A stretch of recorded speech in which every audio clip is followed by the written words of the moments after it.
Bismillahirrahmanirrahim. Assalamualaikum warahmatullahi wabarakatuh. Alhamdulillah, alhamdulillahilladzi bini'matihi tatimmus shalihat wa bifadlihi ihtadal muhtadun. Allahumma salli wa sallim ala habibina wa qudwatina Muhammad sallallahu alaihi wa ala alihi wa sallam wa man ihtada bihadihi wastanna bisunnatihi wa qadada biqudwatihi ila yaumiddin, amma ba'd. Ikhwatal iman, ahbakumullah, para jamaah sekalian, bapak-bapak dan ibu-ibu, ayahanda dan ibunda yang mencintai sunnah dan dicintai oleh Allah Azza wa Jal. Bersyukur di malam hari ini Allah kumpulkan kita di tempat yang mulia dan dalam rangkaian ibadah yang mulia. Allah kumpulkan kita di rumah-rumah Allah. Allah kumpulkan kita dalam rangkaian, yakni apa-apa yang telah diwajibkan oleh Allah, salat berjamaah dan juga menuntut ilmu. Semoga tempat-tempat duduk kita, tempat-tempat sujud kita kelak akan menjadi saksi yang memperberat timbangan kebaikan di yaumil qiyamah. Salawat dan salam juga senantiasa kita haturkan pada junjungan kita bersama Nabiullah Muhammad sallallahu alaihi wa ala alihi wasallam, juga pada keluarga beliau, istri-istri beliau, sahabat-sahabat beliau dan seluruh pengikut beliau yang senantiasa istiqamah menjalankan sunnah beliau sallallahu alaihi wa ala alihi wasallam. Alhamdulillah, para jamaah sekalian, kembali kita lanjutkan ahkamul janaiz, majelis fikih jenazah, yang mana di malam hari ini kita masuk pada pembahasan jenazah dikuburkan di pemakaman,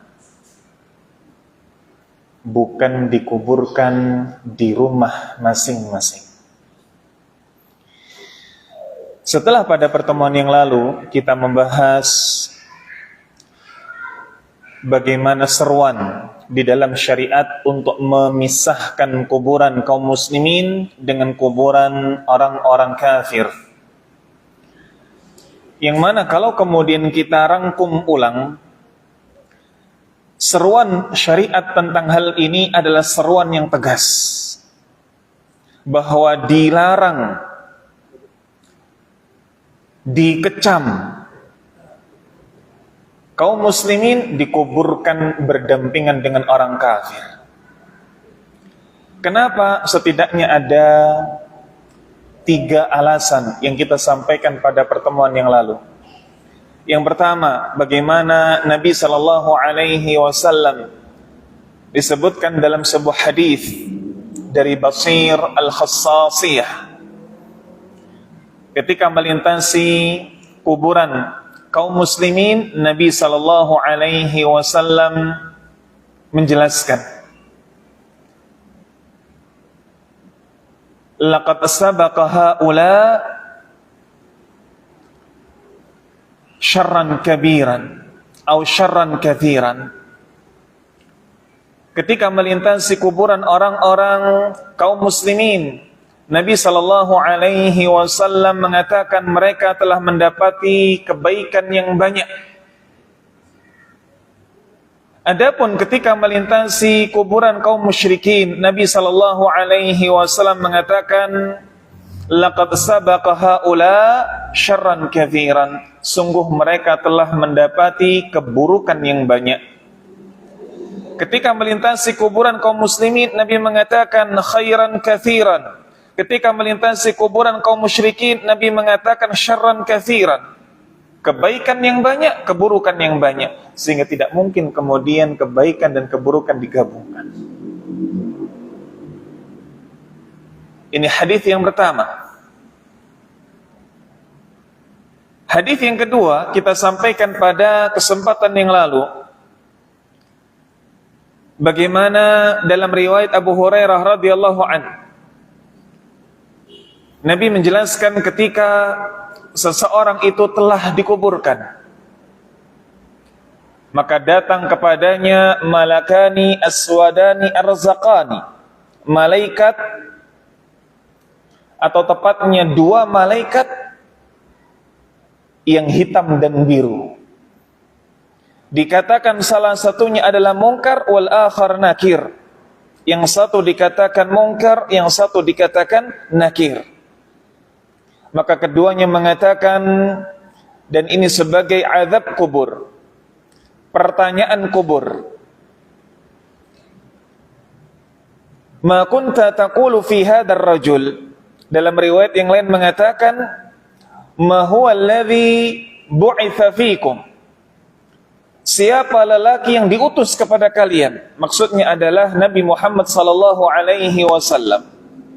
Maka kalau orang tersebut menjawab, huwa abdullah wa rasuluh, dia adalah hamba Allah dan utusan Allah, yang berarti dia adalah orang muslim, menjawabnya bukan karena hafalan tetapi menjawabnya karena keimanan. Dua orang malaikat ini mengatakan, qad kunna na'lamu annaka taqulu hadza. Sungguh kami sejatinya telah mengetahui bahwa engkau akan mengatakan hal ini. Orang muslim memiliki iman, ditanya siapa yang diutus kepada kalian, yakni Rasulullah sallallahu alaihi wasallam, bisa dijawab dengan benar, malaikat pun mempersaksikan, sungguh kami sebetulnya telah mengetahui apa yang engkau katakan, apa yang engkau jawab. Ketika ujian kubur, fitnah kubur ini selamat, maka dikatakan dalam hadis, summa yufsah lahu fi qabrihi sab'una dhira'an fi sab'in, maka akan dilapangkan kuburnya 70 hasta kali 70 hasta. 70 hasta pinten, Bang? Subhanallah, 70 hasta. Sementara kuburan berapa kali berapa, Pak? 2 kali 1 mungkin. Kalau disebutkan dalam hadis, kuburan yang tepat itu adalah ketika bau busuknya teredam hingga kemudian tidak tercium dari luar. Bangkainya aman dari kemudian apa? Gangguan dari binatang buas. Dalamnya setinggi manusia pada umumnya dan panjangnya ketika manusia membentangkan tangan. Ini disebutkan dalam sebuah riwayat. Maka kalau kuburan ini luasnya adalah sedemikian, saat seseorang ini bisa menjawab azab kubur, yakni bisa menjawab fitnah kubur, ujian, pertanyaan, maka kemudian salah satu nikmat kubur yang pertama dirasakan adalah yufsah lahu fi qabrihi, diluaskan kuburannya, yakni 70 hasta kali 70 hasta, lapang kuburannya. Bahkan kemudian dikatakan oleh kedua malaikat ini,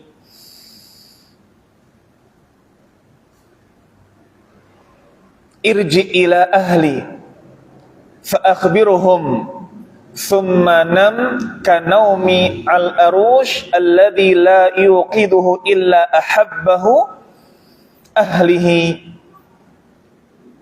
Maka kedua orang malaikat ini mengatakan, tidurlah sebagaimana tidurnya pengantin baru yang tidak akan bisa dibangunkan kecuali oleh orang yang dicintainya. Sampai kemudian hatta yab'atsallahu min madji'i dzalik, sampai Allah lah yang membangunkan ia dari tidurnya. Maka setelah seseorang ini bisa menjawab fitnah kubur dengan lancar, dilapangkan kuburnya, istirahat. Nikmat kubur. Tapi bagaimana kalau yang menjawab ini tidak bisa? Digambarkan dalam hadis, apabila yang meninggal adalah orang munafik. Perhatikan para jamaah sekalian, kalau yang meninggal munafik, bukan kafir, munafik. Dikatakan ketika ditanya, Man huwa alladhi bu'itha fikum. Siapa lelaki yang diutus kepada kalian? Dalam riwayat yang lain dikatakan ma kunta taqulu fi hadzal rajul, apa yang kau katakan tentang lelaki ini Muhammad sallallahu alaihi wasallam. Maka orang munafik tidak bisa menjawabnya. Yaqulu la adri. Dia terbata-bata lalu mengatakan saya tidak tahu. Malaikat kemudian mengatakan, qad kunna na'lamu annaka taqulu dzalik. Sebetulnya kami telah tahu engkau akan mengatakan hal tersebut, mengatakan ketidaktahuan. Fa yuqalu lil ard, maka kemudian dikatakan kepada bumi, yakni dikatakan kepada tanah yang ada di sekelilingnya. Iltami'i alaihi faltami'u alaihi. Himpitlah ia, maka tanah pun menghimpit jasadnya. Maka ketika diberikan fitnah kubur berupa ujian, pertanyaan, tidak bisa menjawab, azab kubur langsung dibalas dengan kontan. Saat itu pula, maka tanah akan menghimpitnya. Ini adalah bagaimana gambaran orang munafik saat ditanya. Bagaimana dengan orang kafir? Kalau orang munafik saja disiksa sedemikian rupa, bagaimana orang kafir? Maka ini adalah dalil kedua, seruan tegas dalam syariat, terlarangnya kaum muslimin dikuburkan di samping orang kafir. Terlarangnya kaum muslimin kuburannya dicampur dengan orang kafir. Begitu pula hadis ketiga yang kita sampaikan pada pertemuan yang lalu, yakni bagaimana penjelasan para ulama. Bahkan di sana ada perkataan dari Imam An-Nawawi rahimahullah. Imam Nawawi madhabnya apa, Pak? Syafi'i. Madhab yang notabene mayoritas di negeri kita. Imam Nawawi menjelaskan dalam kitabnya Al-Majmu' Syarah Muhadzab, beliau mengatakan ittafaqa ashabuna rahimahumullah, para ulama kami, yakni ulama madhab Syafi'iyah, telah sepakat ala annahu la yudfanu muslim fi maqbarati kafir, fi maqbarati kuffar, bahwasanya kuburan kaum muslimin tidak boleh dikuburkan bersama dengan orang kafir. Wala kafir fi maqbarati muslimin, begitu pula orang kafir tidak boleh dikuburkan di kuburannya kaum muslimin. Kenapa? Karena siksaannya menular. Bahkan disebutkan dalam riwayat yang lain, para ulama mengatakan yatabarrar, akan saling memadarati, akan saling menyambar fitnah kubur atau adab kubur yang satu dengan yang lainnya. Na'udzubillah wal iyadzubillah. Baik. Ini adalah apa yang kita bahas pada pertemuan yang lalu para jamaah sekalian, dan di malam hari ini kita masuk tentang bagaimana sunnah jenazah itu dikuburkan di pemakaman, bukan di dalam rumah. Disebutkan di sini, qala muallif rahimahullah, berkata Syekh Muhammad Nasiruddin Al-Albani rahimahullah, was sunnatu ad-dafnu fil maqbarah. Lianna an-nabiy sallallahu alaihi wasallam kana yudfanul maut fi maqbaratil baqi. Kana an-nabiy sallallahu alaihi wasallam, bahwa Nabi sallallahu alaihi wasallam senantiasa menguburkan mauta, yakni orang-orang yang meninggal, fi maqbaratil baqi, di kuburannya baqi, kuburannya kaum muslimin. Maka atas dasar perbuatan Nabi yang selalu menguburkan kaum muslimin di kuburan baqi, bukan di rumah-rumah mereka, diambillah kesimpulan bahwa kuburan kaum muslimin adalah di kuburan, bukan di dalam rumah. Lebih-lebih bukan di dalam masjid. Kalau Nabi SAW senantiasa menguburkan para sahabat di kuburan kaum muslimin, bukan di rumah, bukan di dalam masjid. Mengapa Nabi Shallallahu Alaihi Wasallam dikuburkan di dalam rumah beliau? Maka ini adalah kasus yang kasuistik, adalah apa yang terjadi pada para nabi, bukan hanya beliau Nabi Muhammad Sallallahu Alaihi Wasallam saja. Disebutkan dalam hadis Aisyah, diriwayatkan oleh Imam Tirmidzi. Aisyah Ummul Mukminin radhiyallahu anha mengatakan, "Lamma qubida Rasulullah sallallahu alaihi wasallam ikhtalafu fi dafnihi." Ketika Nabi sallallahu alaihi wasallam ini meninggal, para sahabat silang pendapat tentang di mana beliau akan dikebumikan, di mana beliau akan dikuburkan.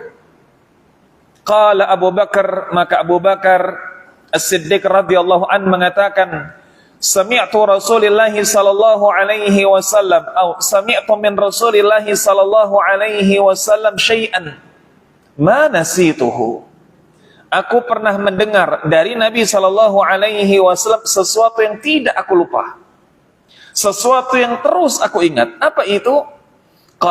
Beliau sallallahu alaihi wasallam mengatakan, ma qabadallahu nabiyyan illa fil mawdi'il ladzi yuhibbu ayyudfana fih.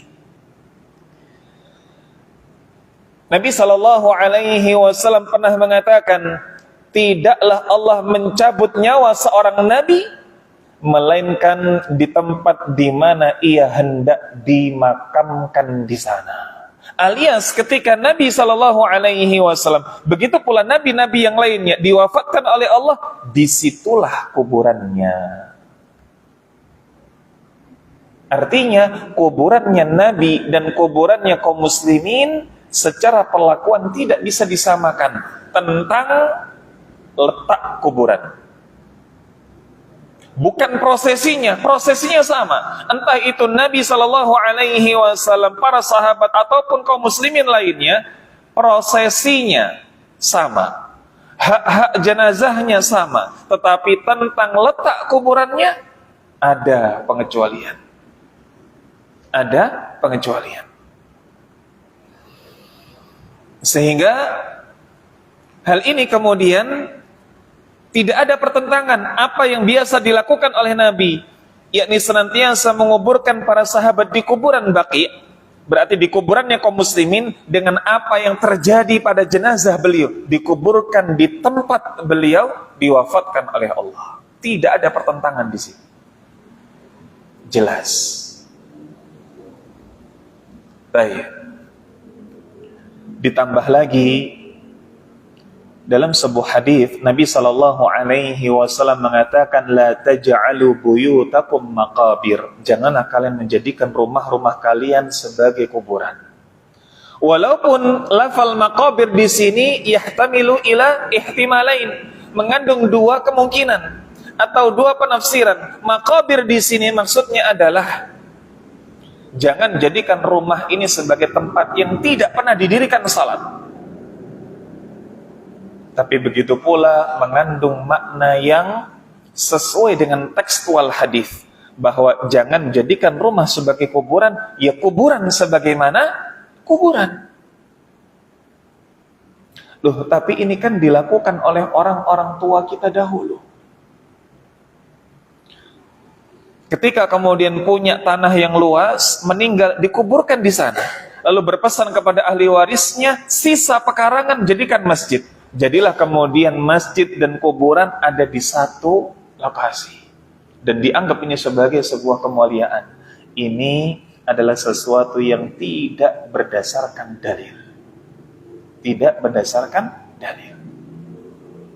Dan telah kita pahami bersama bagaimana dasar hukum dalam syariat. Tidaklah urf, tidaklah kebiasaan, tradisi, adat istiadat dikedepankan dibandingkan dalil. Adat, uruf, kebiasaan boleh dijadikan sebagai landasan hukum, tapi jelas di bawah dalil. Dalillah yang utama. Baik, berikutnya para jamaah sekalian, kita masuk pada bahasan wa yustathna mimma sabaqa syuhada fil ma'rakah.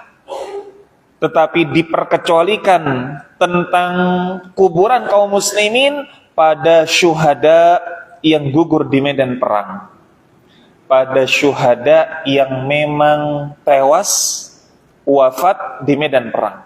Mereka tidak dikuburkan di kuburannya kaum muslimin. Di mana? Mereka dikuburkan di medan pertempurannya. Ini yang sesuai dengan sunnah. Baik. Dalilnya adalah kisah yang disampaikan oleh Jabir bin Abdullah dalam hadis yang sahih. Beliau menceritakan bagaimana percakapan Jabir bin Abdullah dengan ayahnya. Sinten, Pak? Nama ayahnya Jabir. Nama ayahnya Jabir Abdullah. Karena apa?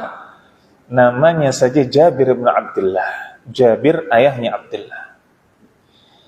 Ketika Jabir bin Abdullah dan juga ayahnya ini hendak pergi berperang, maka ada kesepakatan di antara keduanya bahwa harus ada yang tinggal alias tidak ikut perang bersama dengan Nabi untuk menjaga keluarganya. Ada kesepakatan seperti ini. Maka dipilihlah ayahnya yakni Abdullah yang berangkat ke medan perang dan Jabir tinggal di kota Madinah. Terjadi percakapan di antara keduanya di mana ayahnya ini Abdullah mengatakan, "Ya Jabir, la 'alaika an takuna fin nadhari ahli Madinah." Wahai Jabir, janganlah bersedih ketika engkau tetap berada di Madinah, ini bersama dengan penduduk Madinah, tidak pergi berperang. Hatta ta'lama ila ma yasiru amruna, sampai engkau mengetahui di mana urusan ini akan usai, sampai ketetapan Allah terjadi. Apakah kemudian peperangan dimenangkan oleh kaum muslimin atau sebaliknya? Yang jelas jangan bersedih ketika memang telah ditetapkan engkau ada di kota Madinah. Abdullah, ayahnya Jabir, lalu mengatakan, "Fa inni wallahi laula anni atruku banatin li ba'di la ahbabtu an taqtula baina yadayya." Seandainya aku tidak mengkhawatirkan tentang putri-putriku, seandainya aku tidak mengkhawatirkan tentang saudari-saudarimu, niscaya aku akan suka melihatmu terbunuh di hadapan mataku. Subhanallah. Artinya apa? Artinya kalau seandainya tidak ada putri-putrinya Abdullah, yakni saudari-saudarinya Jabir, karena memang Abdullah ini memiliki banyak anak perempuan, yang mana kemudian karena Jabir ini punya banyak saudari, dalam riwayat yang lain, dalam hadis yang lain disebutkan inilah yang menjadi alasan Jabir untuk menikahi janda, bukan menikahi gadis. Karena Jabir khawatir kalau menghadirkan seorang wanita yang sebaya dengan adik-adiknya. Ingin di sana yang menjadi istrinya adalah wanita yang bisa ngomong adik-adiknya. Abdullah mengatakan, "Demi Allah, seandainya bukan karena putri-putriku, aku akan lebih suka engkau ikut berperang dan terbunuh di depan mataku." Ini ayah, seorang ayah yang mencintai anaknya karena Allah. Seorang ayah yang mencintai anaknya karena Allah. Karena ketika mencintai karena Allah, ketika seseorang ini benar-benar menginginkan kebaikan karena Allah, maka dia pasti akan menginginkan kebaikan orang yang dicintainya karena Allah. Ketika meninggal di medan perang adalah sesuatu yang azim, sesuatu yang mulia. Jelas seorang ayah menginginkan anaknya demikian. Jelas seorang ayah menginginkan anaknya demikian. Maka Jabir kemudian menjelaskan, setelah berangkat, yakni ayahnya Abdullah dan juga pamannya, Idh ja'at ammati bi abi wa khali adilatahuma ala nadih. Selang beberapa saat maka datanglah bibiku. Ja'at ammati, datanglah bibiku membawa jenazah ayah dan pamanku di atas ontanya. Fadakhalat bihi ma'al Madinah, dan hendak membawa keduanya, yakni jenazah ayahku dan juga pamanku tersebut ke kota Madinah. Litadfinahuma fi maqabirina, untuk kemudian dikebumikan, dikuburkan di pemakaman kami. Di mana? Di Baqi'. Idza lahiqa rajulun yunadi, lalu kemudian tiba-tiba ada seseorang yang dia berteriak, ala inna Rasulullah sallallahu alaihi wasallam ya'murukum an tarji'u bil qatla fatadfinuha fi masariha. Sejatinya Rasulullah sallallahu alaihi wasallam telah memerintahkan kalian untuk mengembalikan jenazah-jenazah kalian kembali ke medan pertempuran. Kenapa? Dikuburkannya di medan pertempuran. Dikembalikan ke medan pertempuran karena akan dikuburkan di sana. Maka kaum muslimin secara umum dikuburkan di kuburan kaum muslimin. Diperkecualikan adalah syuhada perang. Syuhada perang dikuburkannya di tempat peperangan. Lalu bagaimana dengan syuhada selain perang? Kita pernah bahas ini para jamaah sekalian, bagaimana seseorang yang mati syahid itu ada tingkatannya. Ada orang yang syahid di dunia dan syahid di akhirat. Ada orang yang syahid di dunia tidak di akhirat. Ada orang yang syahid di akhirat tidak di dunia. Ada lapisan-lapisannya. Orang yang syahid di dunia dan di akhirat seperti siapa? Para syuhada. Orang yang gugur di medan pertempuran. Ini syahid dunia, syahid akhirat. Ada orang yang syahid dunia, tidak syahid akhirat. Bagaimana? Orang yang ia meninggal seperti di medan pertempuran, tapi sejatinya ia sedang melarikan diri dari medan pertempuran. Maka di mata dunia dia syahid, tapi di akhirat tidak. Sebagaimana disebutkan dalam hadis, yakni ketika ada seorang sahabat yang ia sekarat, tapi kemudian ia meninggal karena bunuh diri. Maka ini syahid di dunia, tidak syahid akhirat. Sebaliknya ada syahid akhirat, tidak syahid dunia. Bagaimana syahid akhirat tidak syahid dunia? Inilah syahid yang ketika seseorang ini meninggal dalam kondisi tenggelam, melahirkan, tertimpa bangunan, sakit perut. Ini syahid akhirat, bukan syahid dunia. Maka orang yang ia syahid akhirat, tidak syahid di dunia, maka dikuburkan sebagaimana dikuburkan kaum muslimin, yakni di pemakaman. Sementara poin yang terakhir, yakni orang yang ia tidak syahid dunia, tidak syahid akhirat. Seperti apa? Orang yang meninggal pada umumnya. Orang yang meninggal pada umumnya. Nah, para jamaah sekalian, bapak-bapak dan ibu-ibu, ayahanda dan ibunda yang mencintai sunnah dan dicintai oleh Allah Azza wa Jal, ini berkaitan dengan bagaimana kaum muslimin dikuburkan. Kaum muslimin dikuburkan di pemakaman kaum muslimin. Tidak boleh di kuburannya yang campur. Kalaupun kemudian kuburannya campur, harus diberikan sekat di antara keduanya. Harus dipisahkan. Kalau tidak, maka sejatinya akan memadaratkan. Sehingga pembahasan ini sejatinya adalah sebuah seruan yang mendatangkan konsekuensi bagi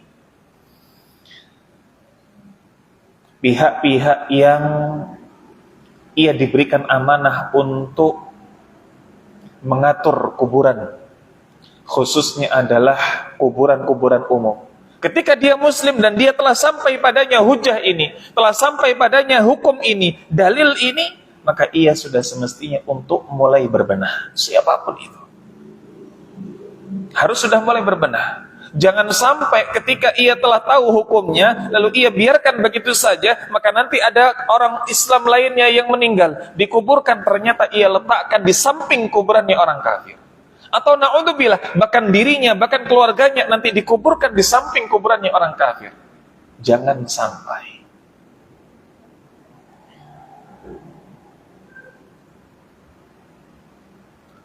Tapi bagaimana kalau ia tidak ingin dikuburkan di kuburannya kaum muslimin? Silahkan. Syaratnya dia harus gugur di medan pertempuran dulu. Maka dia cari peperangan. Pertanyaannya, apakah kemudian layak seseorang ini yang tinggal di negeri aman, bebas beribadah, lalu kemudian justru mencari peperangan? Jelas tidak mungkin. Nah, baik, para jemaah sekalian, ini mungkin yang bisa kita sampaikan pada kesempatan di malam hari ini. InsyaAllah di pertemuan mendatang kita akan membahas tentang waktu-waktu terlarang untuk menguburkan jenazah. Waktu terlarang untuk menguburkan jenazah ini sejatinya sama sebagaimana waktu terlarang untuk salat. Namun ada silang pendapat tentang memahaminya. Apakah memang terlarang ini haram atau terlarang ini makruh, atau di sana ada yang membolehkannya? Ini insya Allah akan menjadi bahasan kita di pertemuan mendatang. Wallahu a'lam bishawab. Sampai di sini ada yang mau ditanyakan?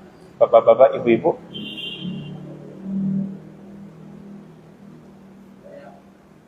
Monggo, Pak. Yang dimaksud? Baik, Masya Allah. Nah, pertanyaan yang sangat bermanfaat sekali.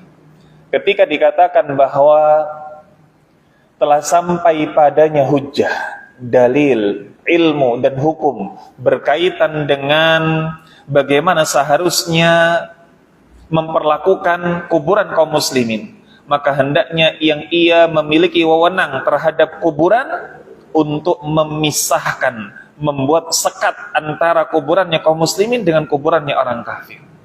Sekat ini apa?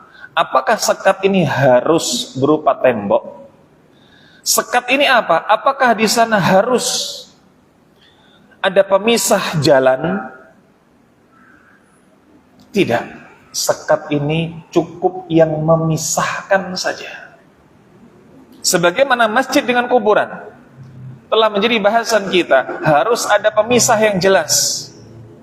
Jangan sampai kemudian ini masjid, lalu kemudian depannya kuburan. Alhamdulillah, masjid ini, yakni masjid kita semuanya, Darul Husna, telah kemudian apa? Disekat dengan pagar.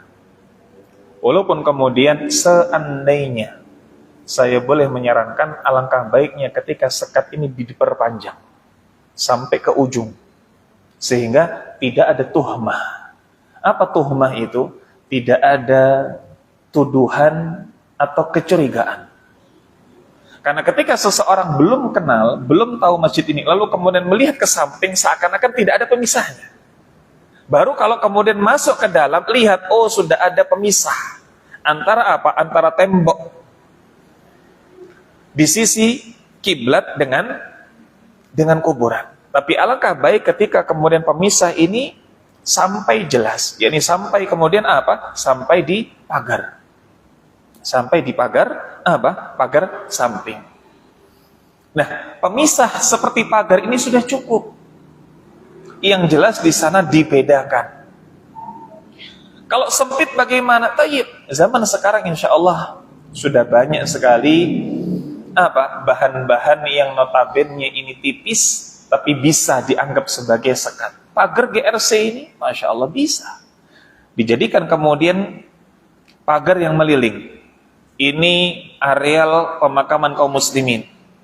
Sebelahnya di sekelilingi pagar pula, ini areal pemakaman orang-orang non-muslim.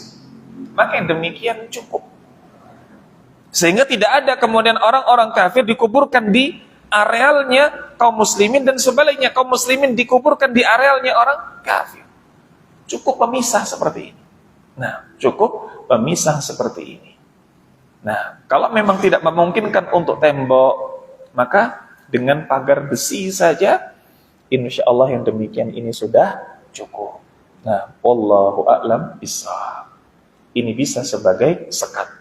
Nah, ada lagi yang ditanyakan, Bapak-bapak?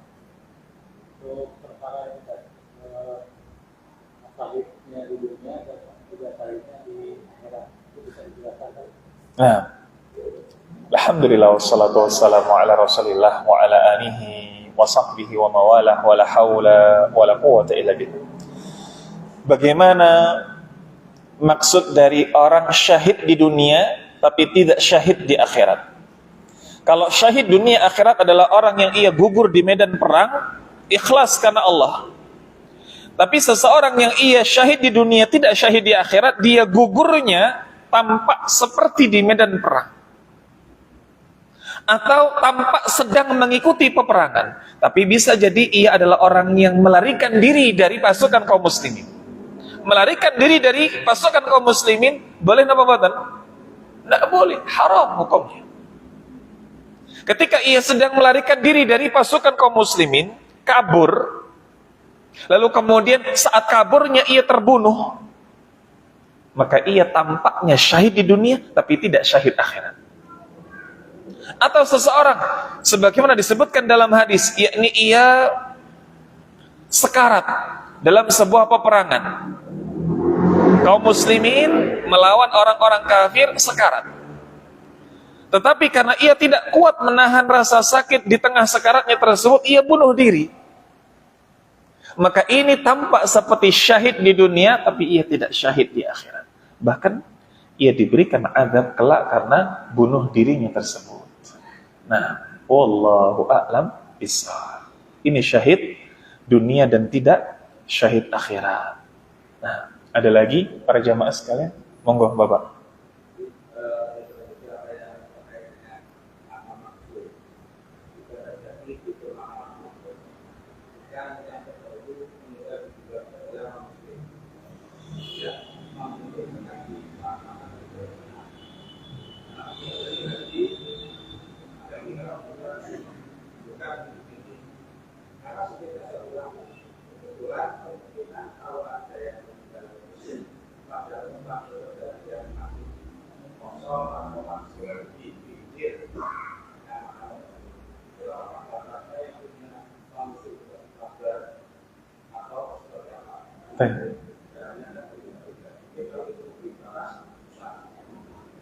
Baik, insyaallah. Alhamdulillah wassalatu wassalamu ala rasulillah wa ala alihi wa sahbihi wa mawalah wa la hawla wa la quwwata illa billah. Bagaimana ketika kuburan umum? Nah, kuburan umum yang mana kemudian antara kuburan kaum muslimin dan orang-orang kafir di sana sudah tidak beraturan tempatnya. Sehingga kalau kemudian mau dipisahkan, dibelah dua, susah. Ketika dibelah dua, mungkin yang di sini hendak dijadikan kuburan kaum muslimin, yang di sini hendak dijadikan kuburan orang kafir. Tapi ternyata ada orang kafir yang di sini, ada kaum muslimin yang di sini. Bagaimana? Seandainya yang mengelola kuburan umum ini, pemakaman umum ini bukan orang muslim, seandainya yang mengelola pemakaman umum ini bukan orang muslim, maka ini bukan tanggungan Anda. Tinggal bagaimana Anda kemudian berwasiat kepada keluarga, jangan dikuburkan di sampingnya orang kafir. Tapi yang menjadi masalah adalah ketika yang bertanggung jawab, yang memegang amanah untuk memanage kuburan umum ini adalah orang Islam, dan dia telah paham hujah ini, dan dia telah paham dalil ini. Apa yang mesti dilakukan?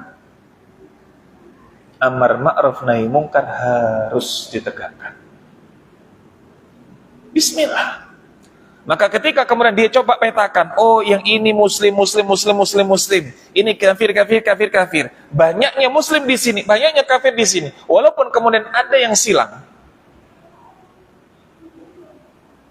Maka demi tegaknya amar ma'ruf nahi mungkar, bismillah.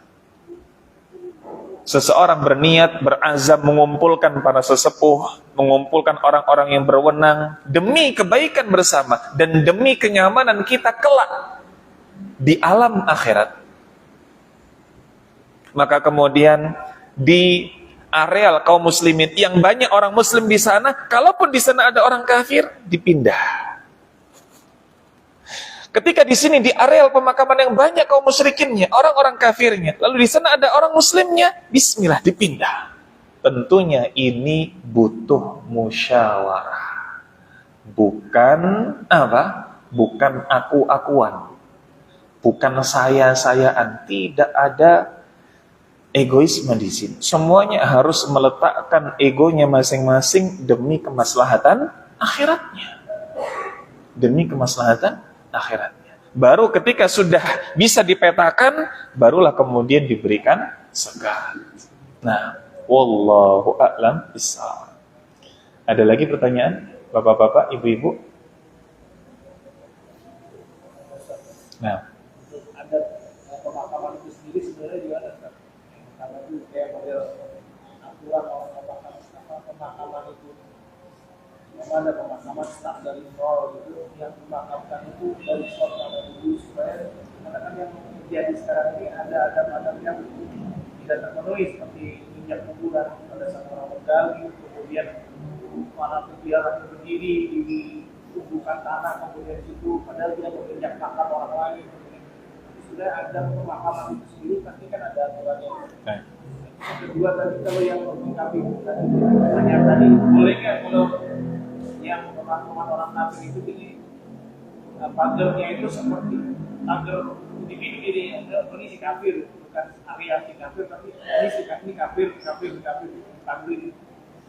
Nah, alhamdulillah wassalatu wassalamu ala rasulillah wa ala alihi wa sahbihi wa mawalah wa la hawla wa la quwwata illa billah. Bagaimana adab dari penguburan itu sendiri? Ketika di sana ada lahan yang baru saja dibebaskan untuk kuburan, bagaimana agar lahan ini bisa untuk kuburan yang kemudian tidak mendatangkan konflik di kemudian hari, atau tidak ada sesuatu yang notabene pelanggaran syariat di sana. Pelanggaran syariat seperti apa? Biasanya ketika ada prosesi pemakaman, maka orang-orang yang hadir, karena mungkin saking padatnya, karena mungkin saking penuhnya, menginjak kuburan orang lain, bahkan kemudian duduk di kuburan orang lain. Tentu saja yang pertama adalah ilmu. Kalau kemudian kuburan ini sesak, tetapi yang hadir ke sana adalah orang yang dia berilmu, tahu ilmunya, dia tahu bagaimana terlarangnya menginjak kuburan, bagaimana terlarangnya duduk di kuburan, maka dia pasti tidak akan melakukannya. Bahkan lebih dari itu, sebelum dia masuk kuburan, dia tidak akan kemudian mengenakan alas kakinya, kalau dia punya ilmu. Tapi bagaimana yang tepat? Memang yang tepat adalah tidak dempet-dempet. Tidak dempet-dempet. Ini yang tepat. Dan tidak ada masalah ketika kemudian penuh, lalu kemudian dimulai dari yang dikuburkan pertama kali, maka ditumpuk di sana. Tidak ada masalah. Tidak ada masalah. Yang kedua, selain kemudian dengan ilmu, lalu kemudian berjarak, dan kemudian boleh yang dikuburkan pertama kali, yang paling lama kemudian ditumpuk di atasnya jenazah baru. Tentu saja yang berikutnya adalah tidak perlu dengan kijing. Kijing inilah yang kemudian membuat penuh sesak. Yang membuat penuh sesak. Seandainya kemudian dibiarkan saja, yakni sebagaimana kita lihat dalam kuburan Baqi', Masya Allah. Ketika kemudian yang tampak adalah batasnya saja, yakni sisi kepala saja yang tampak, maka tidak akan kemudian seseorang ini menginjak, duduk di atas kuburan orang lain. Insya Allah banyak di antara kita yang tahu dan telah paham ilmu ini. Ketika ada di antara panjenengan yang haji, yang umroh dan melihat bagaimana kuburan Baqi, jenengan insya Allah sudah tahu bagaimana semestinya. Dan itulah yang kemudian dicontohkan oleh Nabi Shallallahu Alaihi Wasallam. PR-nya tinggal satu, bagaimana mengamalkannya. Nah, yang kedua, bagaimana ketika ada kuburan orang kafir supaya tidak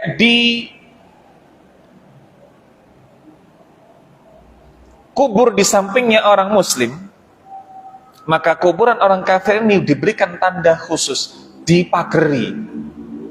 Kalau kaum muslimin, kuburannya tidak boleh dipagari, tidak boleh dinaungi, tidak boleh dilampui, dan lain sebagainya.